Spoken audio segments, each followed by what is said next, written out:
আবারও তোমাদেরকে নতুন একটি ভিডিওতে এবিটিএ মডেল সেট 2। তার আগে বলিনি, এখানে কিছু কিছু প্রশ্ন আর কি নেই আর কি, আমি বলে দিচ্ছি। যেগুলো প্রশ্ন আর কি খুব ডেসক্রিপ্ট টাইপের লেখা, ওটার আমি একটা ফুল একটা ভিডিও আনবো। যেগুলো বারবার রিপিট হয়েছে, অনেকবার রিপিট হয়েছে, সেটা রায়মার্টিন হোক, তারপর এবিটিএ হোক, আগের বছর এবিটিএ হোক, ওটার একটা প্রত্যেকটা মানে প্রশ্নের আমি পিডিএফ বানিয়ে ওটা আপলোড করে দেবো। তাহলে তোমাদের দেখতে অসুবিধা হবে না আশা করি, ঠিক আছে? ওকে, চলো শুরু করা যাক।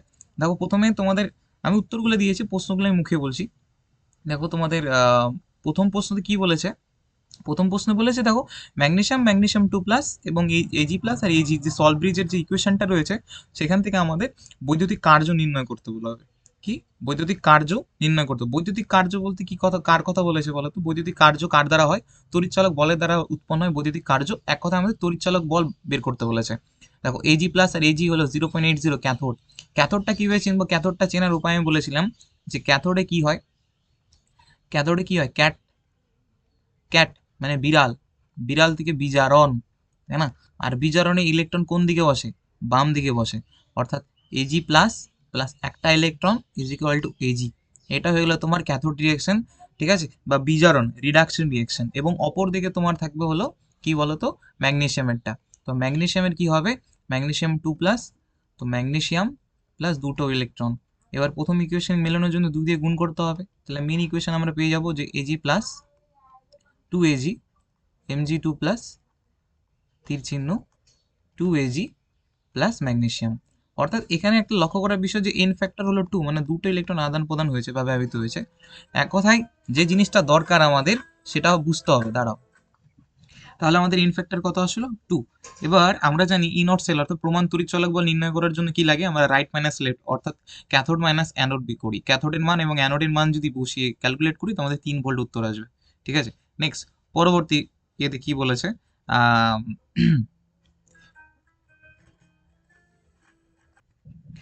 তো এরপর যদি আমরা অথবা প্রশ্নপত্রের দিকে যাই, অথবা প্রশ্নপত্রে কি বলেছে যে আমাকে আপেক্ষিক পরিবাহিতা এবং কোষ ধ্রুবকের মধ্যে সম্পর্ক হয়েছে।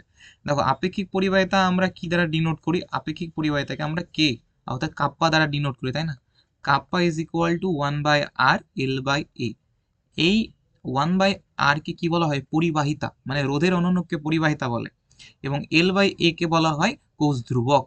তাহলে আমাদের কাপ্পা কি পেয়ে গেলাম? 1/r/L/A, ঠিক আছে? তাহলে পরবর্তী প্রশ্ন দিকে চলে যায়, বি এর প্রশ্নের দিকে চলে যায়। দেখো, একটা ইকুয়েশন দিয়েছে 3a প্লাস 2bc ইজ মানে ই প্লাস ডি উৎপন্ন হয়েছে। এখানকার যদি রেট নির্ণয় করি, তো রেটটা কি হয়? আমরা জানি ভর ক্রিয়ার সূত্র অনুসারে কি উৎপন্ন হয়, যে বিক্রিয়ার হার শুধুমাত্র বিক্রিয়ক পদার্থের গাঢ়ত্বের উপর নির্ভর করে। কার উপর? বিক্রিয়ক পদার্থের গাঢ়ত্বের উপর নির্ভর করে, যেটা দেখতে পাচ্ছ এখানে, দেখো, ঠিক আছে? এরপর তাহলে এ এর সাপেক্ষে যদি আমি ক্রম 2, আর বি এর সাপেক্ষে ক্রম 1, আর সি এর সাপেক্ষে ক্রম 0, যেটা তোমাদের প্রশ্নপত্রে দেওয়া রয়েছে, সেক্ষেত্রে ক্রমের যোগফলটা কি হবে? 2, 1, 0 যোগ করলে 3 আসে। আর তার সাথে এটা আমাদের ক্রম চেয়েছে।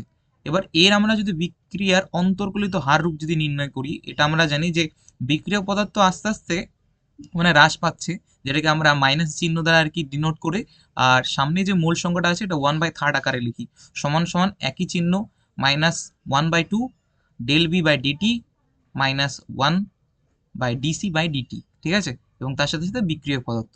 এবার তোমাকে প্রশ্ন করেছে যদি কোনো কারণবশত, কোনো কারণ না, বলেছে যে প্রতিটি গাঢ়ত্ব যদি দ্বিগুণ করা হয়, তো গাঢ়ত্ব দ্বিগুণ করে দিলাম দ্বিগুণ। সেক্ষেত্রে কি হবে? সেক্ষেত্রে দেখতে পাচ্ছি যে 4 একটা আসতেছে, 2 আসতেছে, মানে 4 দুগুণ 8 আসতেছে। আর এই রেটটা আগের রেটের একদম সেম, তাই না? হুবহু কপি। তাহলে লিখতে পারি না যে রেট 2 হলো রেট 1 এর 8 গুণ, ঠিক আছে? চলো তারপর অথবা প্রশ্ন যায়। অথবা প্রশ্ন দেখো, শূন্যক্রম বিক্রিয়া বলেছে। আমরা শূন্যক্রম বিক্রিয়ার ইকুয়েশন জানি যে t half is equal to a0/2k। এক্ষেত্রে একদম সোজা প্রশ্ন, যেখানে আমার হার ধ্রুবক নির্ণয় করতে হচ্ছে কে। তো এই ধ্রুবক নির্ণয় করার জন্য কি লাগবে?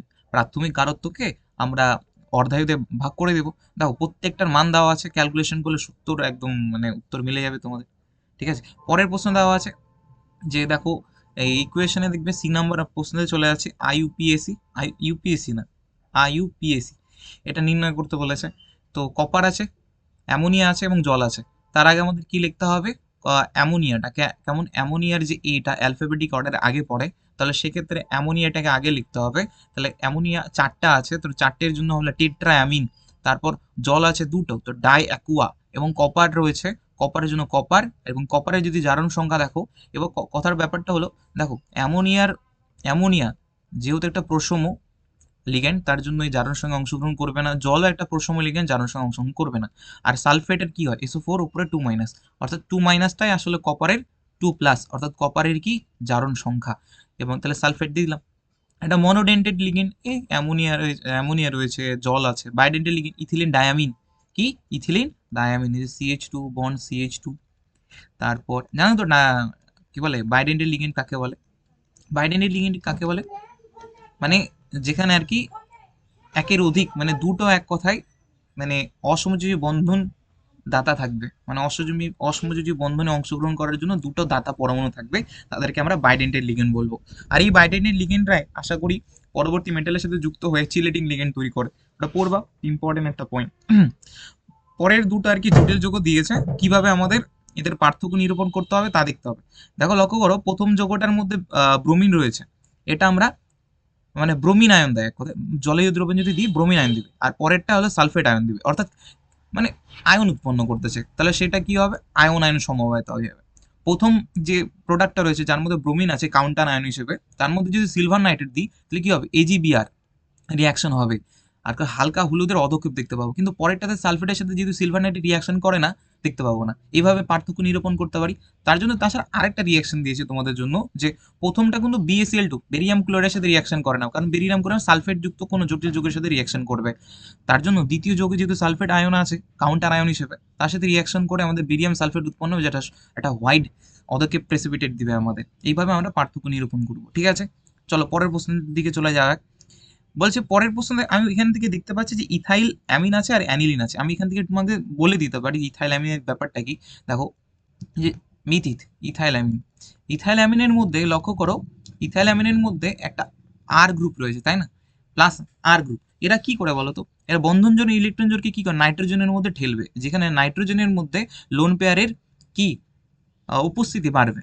কিন্তু পরবর্তীতে যদি অ্যানিলিনের কথা ধরো, অ্যানিলিনের মধ্যে কি হয়, অ্যানিলিনের মধ্যে থাকা নাইট্রোজেনের যে লোন পেয়ারটা বেঞ্জিনিং এর সাথে রেজোনেন্সে চলে যাবে, ঘুরতে চলে যাবে। কারণ যে পিকনিক আসতেছে, দেখতে পাচ্ছ গার্লফ্রেন্ড বয়ফ্রেন্ডের সাথে পিকনিকে ঘুরতে যাচ্ছে, ঠিক তেমনি নাইট্রোজেনের লোন পেয়ার পিকনিকে চলে গেল, রেজোনেন্সে চলে গেল। তাহলে নাইট্রোজেনের কাছে থাকলো না কি বলে লোন পেয়ার, আর লোন পেয়ার যদি না থাকে তাহলে কাউকে দিতে পারবে না দান, তাহলে এর ক্ষারকীয়তা কমে গেল। কিন্তু পরক্ষণে যদি তুমি ইথাইলামিন বা মিথাইলামিনের দিকে দেখো, নাইট্রোজেনের লোন পেয়ার বেরিয়ে যাচ্ছে, কারণ CH3CH2 ওকে দিয়ে যাচ্ছে, নাও ভাই নাও বেটা নাও। তাহলে ওর যে নাইট্রোজেনের উপর যে লোন পেয়ারের উপস্থিতি বেড়ে যাচ্ছে, তাহলে সে কাউকে লোন পেয়ার দিতে পারবে। আর লোন পেয়ার যদি দিতে পারে তাহলে ক্ষারকীয়তা বেড়ে গেল। এটা আমি পরবর্তী একটা PDF এ লিখতে দিয়েছি, তো ওটা লেখা হয়ে গেলে তোমাদেরকে আপলোড করে দেবো, আমি তা বলে দিলাম তোমাদেরকে মুখে। এবার দিয়ে 2 নম্বর প্রশ্ন, দেখো ইথাইল ব্রোমাইড দিয়েছে, এর মধ্যে যদি KCN দাও তাহলে কি হবে, আমরা জানি এটা সাইনাইড উৎপন্ন হয়, আর এখানে AgCN দিলে আইসোসাইনাইডের প্রোডাক্ট উৎপন্ন হয়। আর তারপর H2PT, এরা কিসের জন্য বিখ্যাত, এরা হলো বিজারণের জন্য বিখ্যাত। এরা যদি বিজারণ করো তাহলে সাইনাইডটা দেখতে আমাদের এরকম হয়, ট্রিপল বন্ড, বন্ড ভাঙলাম, এক একটা হাইড্রোজেন দিলাম, এক একটা হাইড্রোজেন, আরেকটা বন্ড ভাঙলাম, এক একটা হাইড্রোজেন, এক একটা হাইড্রোজেন, তাহলে প্রোডাক্ট হলো CH2NH2, ঠিক আছে, যেটা দেখতে পাচ্ছ এখানে আছে। নেক্সট পরবর্তী প্রশ্ন, যে একটা প্রোডাক্ট, একটা মানে বিক্রিয় পদার্থ দিয়েছে, তার মধ্যে অ্যামোনিয়া দিয়েছে, কি হবে, অ্যামোনিয়াকে আমরা এইভাবে HNH2 হিসেবে খুলতে পারি, তাই না। তো যদি এরকম খুলে লিখি তাহলে কি হবে, দেখো HCl হিসেবে বেরিয়ে চলে যাচ্ছে, আর NH2 এই প্যারা পজিশনে অংশগ্রহণ করবে। তারপর Br2 ওয়াটার দিলে কি হবে, Br2 ওয়াটার কি মানে কোন ডাইরেক্টিং গ্রুপ, ও প্রকাশ, অর্থাৎ OP, তাই না, অর্থ এবং প্যারা ডাইরেক্টিং গ্রুপ। যেহেতু প্যারা পজিশনে NH2 বসে আছে, তাহলে দুটো প্যারা পজিশনে Br চলে যাবে। তারপর NNA2 যদি HCl দিয়ে দাও তাহলে NH2 কোন বন্ডে ভেঙে যাবে, NH2 plus Cl minus, benzene diazonium ক্লোরাইডের ফর্মটা সেখানে ভেঙে যাবে। তারপর যদি জিঙ্ক চূর্ণ NH4 দাও তাহলে নাইট্রোজেন বেরিয়ে যাবে এবং HCl গ্যাস চলে যাবে, যার কারণে এই প্রোডাক্টটা তোমাদের বেঁচে থাকবে, ঠিক আছে। তার পরবর্তী ধাপে কি বলেছে, আমাদেরকে এই প্রোডাক্টটা থেকে এই প্রোডাক্ট বানাতে বলেছে, তাই না। তার জন্য আংশিক বিজারণ করব, আংশিক বিজারণ করলে কি হবে, এটা আংশিক বিজারণের জন্য বিখ্যাত, হ্যাঁ। আংশিক বিজারণ করলে কি হবে, NO2, যে কোনো একটা NO2 NH2 তে কনভার্ট হয়ে যাবে। তারপর Br2 এবং ট্রাইফ্লোরো অ্যাসিডিক অ্যাসিড যদি আমরা দিই তাহলে সেক্ষেত্রে কি হবে, মেটা পজিশনে দুটো ব্রোমিন ঢুকে যাবে। এরপর যদি NNA2 লোগো SL দিই, direct Na2 plus Cl minus এবং Cu2Br এবং HBr দিলে ব্রোমিনেশন করলে, যেটাকে আমরা বলে স্যান্ডমায়ার বিক্রিয়া, এই স্যান্ডমায়ার বিক্রিয়ার মাধ্যমে আমরা কি করব, নিচে একটা ব্রোমিন এন্টার করাবো। ঠিক আছে, আশা করি বোঝাতে পারলাম।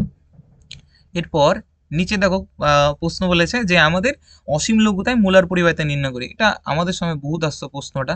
ঠিক আছে, এক্ষেত্রে কি হয়, গোটা একটা ক্যালকুলেশন করতে হবে যে BSO4 কিভাবে বানাবো। BSO4 BaCl2 প্লাস করব। এবার কথাটা হলো BSO4 তে সালফেট ছিল, Cl ছিল না, তাই কি না? এবার এই Clটাকে হটাতে হবে, তো Cl কে হটানোর জন্য কয়টা সেল আছে, দুটো, তো তার জন্য -2 HCl নিলাম এবং SO4 আমার এন্টার করাতে হবে, তার জন্য H2SO4 এর যোগ করলাম। তার মানে যোগ বিয়োগের একটা অঙ্ক, দেখতে পাচ্ছ খুবই সোজা অঙ্ক, করে নিবা। এরপর তোমাকে বলেছে যে তড়িৎ বিশ্লেষক কোষ আর গ্যালভানিক কোষের মধ্যে পার্থক্য। আমি বললাম না, একটা PDF আমরা জেনারেট করবো যার মধ্যে সমস্ত প্রশ্নের উত্তর তোমরা পেয়ে যাবে। এবার বলেছে মোলার পরিবাহিতার সংজ্ঞা, কোলহাউসের সূত্র, এটাও ওর মধ্যেই থাকবে, সমপ্রবাহ ব্যবহার এটাও থাকবে। এবার কোষ বিক্রিয়া দেখাতে বলেছে। দেখো একটু আগেই আমি বললাম যে বিজারণ, তাই না? কি বললাম, ক্যাথোড, ক্যাথোড, ক্যাথোডে রয়েছে ক্যাট, ক্যাথোডে রয়েছে ক্যাট, ক্যাট মানে বিড়াল, বিড়ালের ব থেকে আসতেছে বিজারণ, অর্থাৎ ক্যাথোডে হবে বিজারণ।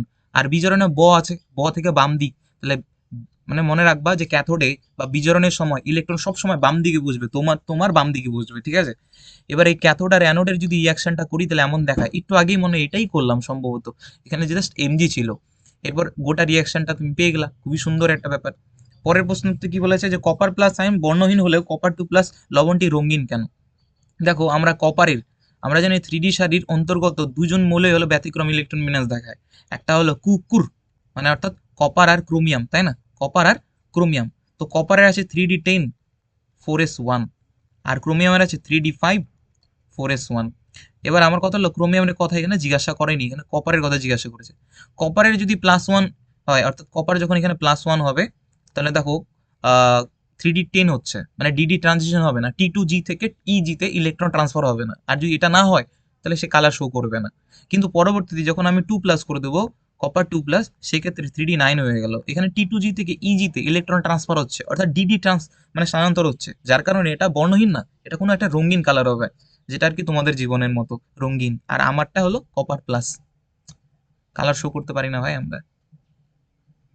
নেক্সট বি, বি এর 2 নাম্বার বলেছে কি বলেছে যে রিয়াকশনটাকে সম্পূর্ণ করতে বলেছে। দেখো MnO4 মাইনাসের সাথে অক্সালেট আয়নের যদি রিয়াকশন করানো হয় তাহলে Mn2 প্লাস এবং কার্বন ডাইঅক্সাইড পাওয়া যায়। নেক্সট K2Cr2O7 কে যদি মানে আমরা হিট আপ করি তাহলে কি উৎপন্ন হবে? আমরা জানি K2Cr2O7 অর্থাৎ পটাশিয়াম ডাইক্রোমেট, যার কালার হলো কমলা। ঠিক আছে, কমলা। এবার এটাকে যখন উত্তপ্ত করি তখন ক্রোমেট আয়ন পাই, আর একটা হলো ক্রোমিক অক্সাইড পাই। ক্রোমেটটা হলো হলুদ হয় আর ক্রোমিক অক্সাইডটা সবুজ হয়, আর তার সাথে অক্সিজেন গ্যাস তো বেরোবেই। এরপর আমাদের বলেছে যে ল্যান্থনারের সাধারণ ইলেকট্রন বিন্যাস কি? ল্যান্থনারের সাধারণ ইলেকট্রন বিন্যাস দেখো Xe4f 1 থেকে 14, 5d 0 থেকে 1, 6s2। আগে আমরা এটা ভাবতাম, আমি আগে ভাবতাম এটা মাইনাস, বাট আসলে না, 1 থেকে 14টা ইলেকট্রনের মধ্যে যে কোনো একটা ইলেকট্রন বসবে। পরের প্রশ্ন বলেছে ফেরাস এবং ফেরিক যৌগের মধ্যে চৌম্বক ভ্রামক কার বেশি? আমরা জানি যে চৌম্বক ভ্রামক সমানুপাতিক হয় অযুগ্ম ইলেকট্রনের সাথে, তাই না? অযুগ্ম ইলেকট্রন যার বেশি, কার বেশি? অযুগ্ম ইলেকট্রন যার বেশি তার চৌম্বক ভ্রামক বেশি, কারণ চৌম্বক ভ্রামক বের করার জন্য সূত্রই হলো n × n+2 বোর ম্যাগনেটন। এখান থেকে বোঝা যাচ্ছে যে অযুগ্ম ইলেকট্রন যত বেশি হবে তার চৌম্বক ভ্রামক বেশি হবে। আমরা দেখতেই পাচ্ছি যে Fe3+এ 5টি হালে অযুগ্ম ইলেকট্রন রয়েছে, তার জন্য ফেরিক আয়নে আমাদের মানে চৌম্বক ভ্রামকতা বেশি। পরের প্রশ্ন বলেছে যে লোহা, নিকেল ও ম্যাঙ্গানিজের মধ্যে কারা +7 জনসংখ্যা দেখায়? একজনই আছে, মানুষ, মানে ম্যাঙ্গানিজ। পরের প্রশ্ন বলেছে ডি ব্লকের সাধারণ ইলেকট্রন বিন্যাস n-1 d⁻1 to 10 ns 1 to 2 1 to n 1 to 2। যাই হোক, এরপর বলছে TiCl2 হলো পরাচুম্বকীয়, TiI2 অপরাচুম্বকীয়, মানে ডায়াম্যাগনেটিক। কিভাবে? দেখো এটা যদি আমরা মানে এখানে আমি যদি হালকা হালকা বলে দিই, যদি বোঝানোর চেষ্টা করি, দেখো TiCl2, তো TiCl2 তে Ti কি হিসেবে আছে? Ti2+ হিসেবে আছে। স্ক্যান্ডিয়াম টাইটেনিয়াম অর্থাৎ 3d2 4s2 এর ইলেকট্রন বিন্যাস, দুটো ইলেকট্রন চলে গেছে, তাহলে থাকতেছে 3d2, অর্থাৎ দুটো অযুগ্ম ইলেকট্রন পড়ে আছে। যেহেতু দুটো অযুগ্ম ইলেকট্রন পড়ে আছে, দুটো অযুগ্ম ইলেকট্রন পড়ে আছে, তার জন্য এরা পরাচুম্বকীয়। কিন্তু অপরদিকে যখন TiO2 তে 4+ হিসেবে থাকবে, Ti কি হিসেবে থাকবে? 4+ হিসেবে থাকবে, তো সেক্ষেত্রে আর কোনো ইলেকট্রনই বাঁচলো না তার জন্য এরা অপরাচুম্বকীয় বা মানে ডায়াম্যাগনেটিক এক কথায়। নেক্সট, যোজ্যতা কক্ষের মাধ্যমে আমাকে দেখাতে বলেছে যে F6 হলো এর গঠনাকৃতি সংকরণ। আরে সোজা ব্যাপার। F6 যদি এখানে ইলেকট্রন বিন্যাস করো তাহলে +3 তে আছে, দেখতে পাচ্ছ তোমরা। এবার +3 তে থাকার কারণে এর ইলেকট্রন বিন্যাস হয়ে যাবে 3d5। তো 3d5 এর ইলেকট্রন বিন্যাস দেখতে পাচ্ছ এমন। এবার কথাটা হলো, এই যে F, এটা হলো স্ট্রং ফিল্ড লিগ্যান্ড না, তাই না? দুর্বল ক্ষেত্র বিশিষ্ট একটা লিগ্যান্ড, তার জন্য এরা হলো পেয়ারিং ঘটাবে না, মানে বাইরের কক্ষে ইলেকট্রনকে নিজের দিকে টেনে রাখবে না। যেমন তোমার গার্লফ্রেন্ড তোমাকে টেনে রাখতে পেরেছে আকর্ষণের মাধ্যমে, ওই আকর্ষণটা এর তো নেই না, এরা হলো স্ট্রং ফিল্ড লিগেন্ড। তো তার জন্য এখানে পেয়ারিং ঘটবে না। আর যেহেতু পেয়ারিং ঘটবে না, মানে পেয়ার ভালোবাসা হবে না, তো তার জন্য কি করবে, F6 বলবে ভাই আমার তাহলে 6টা অরবিটাল লাগবে না, তোমার মনে তো আরো জায়গা করো, নয়তো আমি কিভাবে ঢুকবো তোমার মনে।